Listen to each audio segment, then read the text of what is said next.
राष्ट्रिय कर दिवस 2082 कोलम्बो अवसरमा आन्तरिक राजस्व कार्यालय बागलुङले बिहिबार 4 जना उत्कृष्ट करदातालाई सम्मान गरेको छ।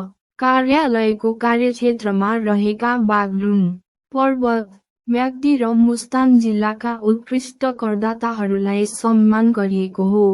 बागलुङबाट ग्रिन डेभलपमेन्ट बैंक लिमिटेड, पर्वतबाट दि क्लिप्रा ली, म्याग्दीबाट घलेन्डी हाइड्रो लिमिटेड र मुस्ताङबाट अमित बिल्डर्स सम्मानित भएका छन्।